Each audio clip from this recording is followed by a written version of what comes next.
guys, welcome back to my channel. I am here to share my Christmas book haul.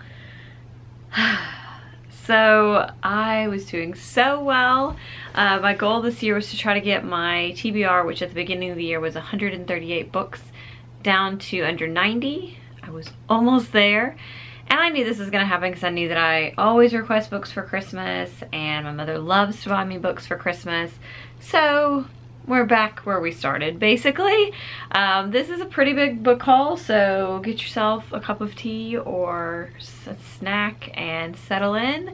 So yes, let's just get started. So the first stack of books I have here are books that I have actually already read, so they of course don't count on my TBR, and most of these are going to be books I either listened to on audiobook, or with the case of two of these, they were replacement books. So the first one is Middlemarch. So I got this beautiful Penguin English Library edition of Middlemarch. I just think these are gorgeous and floppy and nice, and I love the spines. So I replaced the kind of terrible looking, I think, Borders edition of Middlemarch that I'd had and got this beautiful one. And then I have all except one of the Pink Carnation books by Lauren Willig, and this is the one that I didn't have. Weirdly enough, this one feels different. So all the rest of them have like normal paperback covers, and this one's got like a slick cover, which is really strange. So I haven't compared it to the other books, but it also looks like it might be smaller. So I may have to do something about that as well. I don't know. This one has been really hard for me to track down. Like, it's not been available at the used bookstore. Just seems to work out that I can't find this one. I had it originally when I read it, and then I got rid of it for who knows what reason. And then I haven't been able to track it down, and it's the only one out of all 12 books that I don't own. So yes.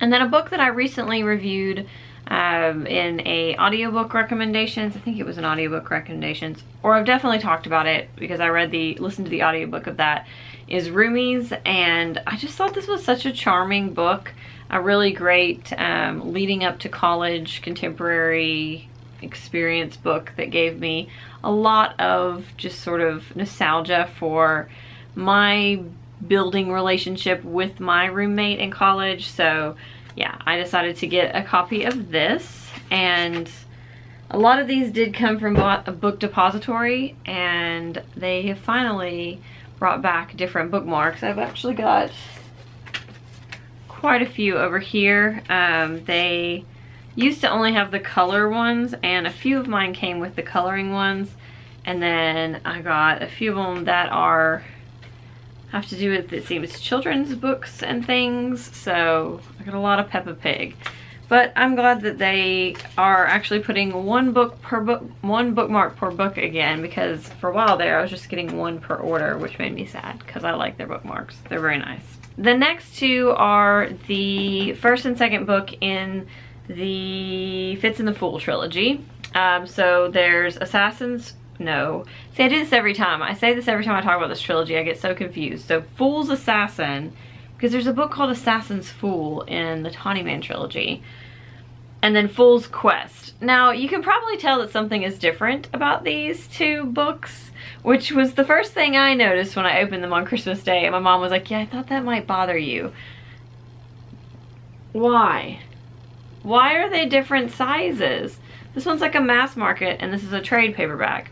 I find this one is the only one out of all the books that I own from these, like the Realm of the Elderlings, that are different. I'm looking that way because that's where all the rest of the books are, and I just can't. So I've already ordered the correct one from Book Depository because they have to match. And then I double checked that my pre-order of the paperback version of the third one is the correct size. I had no idea they made them in different sizes, but apparently they do. So if you are ordering from Book Depository and you're worried about the size of the book, just make sure you look at the dimensions, which apparently I didn't do when I listed this one on my wish list. And then the last one of the books that I have read is Wires and Nerves Wires and Nerve, the Lunar Chronicles graphic novel. I really enjoyed this. I read it from the library. Second one comes out in January, and I'll probably pick that up at the library as well, and then get the finished copy for my birthday. But I wanted to add this to my collection because I have all the rest of the Lunar Chronicles books, so why not? And now we get into the books that I have not read, which is quite a lot. I'm looking at it right now, and I'm gonna have a lot of material for Bookopoly, that's for sure. So the first one is The Tea Planner's Daughter, which is the first in a series, and I picked this up because I bought The Tea Planner's Bride at the used bookstore about the middle of the year and didn't realize it was a second in a series or a trilogy. So now I have both of these, and if I like them, then I'll pick up the third one. But finally have this so that I can get to reading these. I think it was Jean from Jean's Bookish Thoughts, and I don't know if it was on her channel or on the channel she works on for her job, but she mentioned this book, which is The Secret of Platform 13, as being an inspiration for J.K. Rowling for Harry Potter, and I just thought this was really cute and wanted to check it out. And it's a nice little children's or middle grade book, so I'm definitely going to be picking this one up soon. And then I have really enjoyed kind of going through the Hogarth Shakespeare editions, so the modern retellings of Shakespeare plays.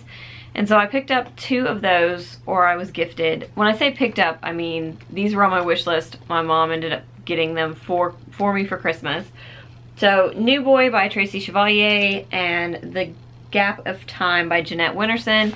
And then I also have these 2, which are the Shakespeare plays in these gorgeous Pelican editions. I love these. I think they're gorgeous and just one of the best kind of cover designs for classic books, and they've got really neat stuff on the back as well.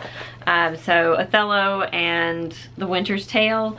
And so I like to, what I do with these is I read, so, well, I don't read them. I get the full cast versions of these on audiobook, and I listen to these, and then I read or listen to these. So I like to read the Shakespeare play or listen to the Shakespeare play first, and then read or listen to the modern retelling. I feel like it ends up giving me more kind of depth on them, and it's also a really good way to get to reading a lot of Shakespeare plays that I've not read. And then I have 2 that have been talked about a lot on BookTube this year. The first one is A Closed and Common Orbit by Becky Chambers. I'm trying to think of, I just blanked on the name of it. I read the first one and absolutely adored it. I know that this follows 2 characters as like a side plot, but one of the things I really loved about Becky Chambers' books is that the relationships she builds and the characters are just so interesting.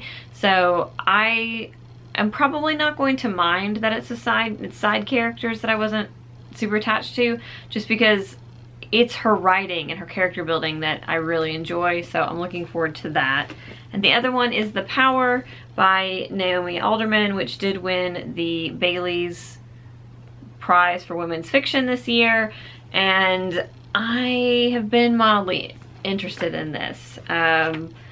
I've heard mixed things, and I'm looking forward to finding out for myself. I really like this cover, even though I hate the Bailey's flag up there, because the cover itself is just really powerful and cool, and then you put that on there and I feel like it just like breaks up the aesthetic, but you know, it is what it is. So next I have 3 more Penguin English Library editions. These I actually went back and put on my list after my mother had said she'd been on my book depository list, so that they would be there for a later date, and apparently she went back for round 2 because that's just the way my mother is.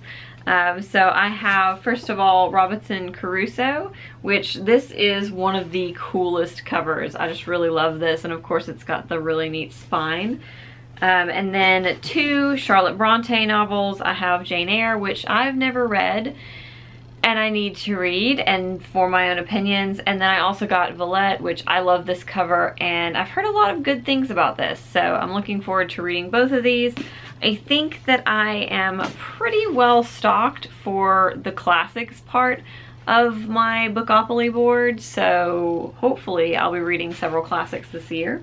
two more that fall under the, whether they were put on there for a later date and then they turned up in my Christmas stuff. Goblin by Ever Dundeus. I'm not sure I'm pronouncing that right. I genuinely don't remember what this is about. I think it's set during the Second World War. It just seemed really interesting, and it's by Freight Books, which is a publisher that I've been really interested in, so I wanted to pick up something else from them. And then the other one is Christopher Priest, The Inverted World, or Inverted World. Again, not really sure. I got really interested in the SF Masterworks editions after watching Rachel from Colonnati's channel, and this is basically like some giant wheel or machine is dragging a city along tracks in some kind of post-apocalyptic world. So I don't know. I'm really curious about this, but I don't know that I'll get to it right away. Next up are several graphic novels. So I have volumes 5 and 6 of Giant Days and 6 and 7 of Lumberjanes. These are caught up to current publication. I haven't read either of these. I didn't pick them up on my iPad or anything like that, so I'm looking forward to reading these. And then this one is a manga. It is Junjito's Cat Diaries. I don't know, somebody told me about this and I can't remember who it was. It might have been Sylvia, maybe, but this sounds right up my alley because cats. Cats. And then last but not least in the graphic novels category is Spinning by Tilly Walden. This is a graphic memoir about, she's a ballet dancer and I think that she wants to do something else, and I want to say that it has LGBT themes as well. So this has been something that I've been meaning to pick up. I love the kind of sketchy art style. It reminds me a lot of Honor Girl, which we all know I absolutely fucking adored. Only one nonfiction in here, and that is The Girls of Atomic City. This fascinates me a lot because Oak Ridge, Tennessee is about an hour and 40 minutes north of me. I used to live in Knoxville, which is like basically Oak Ridge is kind of like a suburb of Knoxville, and I don't know a whole lot about this. This is basically the atomic bomb was built in Oak Ridge, and I know that I have family that actually worked on the atomic bomb or worked in that kind of in the plant that was working on the atomic bomb, but I don't know a whole lot about the history of it or anything like that as it pertains to Oak Ridge and to Tennessee, so I'm definitely interested in reading a lot more about that. So I'm almost done. My camera, in fact, just cut out on me because I've been talking for so long, but I have the second and third books in the Greatcoat series by Sebastian de Castell. That's Night Shadow and Saint's Blood, and these two, so I have mixed opinions on the first book. I've been very clear on that. But I've been told that some of the complaints I had about the first book, that doesn't continue in these two books, or in this one at least. So I definitely want to give it a chance. I think that Sebastian de Castell is a really good and good at the craft of writing, so I definitely want to continue reading this series. And the last one is this gigantic thing. So this is Fantastic Beasts and Where to Find Them. There's another Peppa Pig bookmark. The illustrated edition. So I'm really excited about this. I did realize when I opened this that apparently I never put the third Harry Potter illustrated edition on my Christmas list. I swore I did, but apparently not. And so that one was not in my Christmas stuff, which is sad. But I will be purchasing that on my own because I definitely have to have that. But this is gorgeous. I wasn't sure I wanted this, but after kind of looking at it, I just think it's really fun and beautiful and definitely perfect for any Harry Potter collector collection. Those are the books that I got for Christmas. Like I said, I now really do have my work cut out for me as far as getting my TBR where I want it to be. And that was the books just falling over. anyways, I now have my work cut out for me, and Bookopoly is coming. I'm trying to decide how I want to do updates for that, so if you guys have any suggestions, I would love to hear them, and I will see you guys later.